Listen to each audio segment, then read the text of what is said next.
Kung feeling dry ang dull ng skin mo, this is more of a simple self-care mask. But please, huwag mong i-scrub ang face mo na parang naglilinis ng countertop. 1 teaspoon coffee powder. Coffee give us that exfoliating texture pero medyo rough ang particles so gently lang talaga. 1 teaspoon honey. Honey help attract and hold moisture. Kaya it can leave the skin feeling softer and more comfortable. 1 teaspoon sunflower oil. Sunflower oil add moisture and help reduce that dry, tight feeling.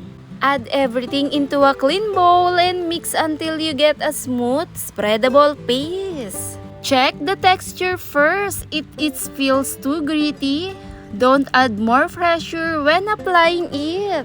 Apply a thin layer to a clean, slightly damp skin. Then, gently glide your fingertips over your skin. No aggressive scrubbing, okay? Leave it on for around 5 to 10 minutes. Then rinse gently with lukewarm water. Pat your skin dry, then follow with your usual moisturizer.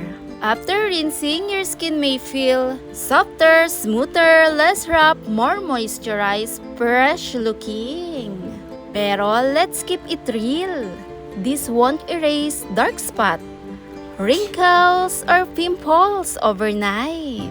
For me, the goal is simply softer and smoother feeling skin, not a instant transformation.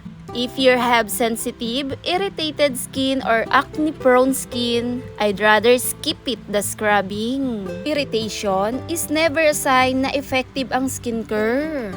Coffee for your morning, and maybe a little coffee for your self-care routine. Just remember, gently application and realistic expectations.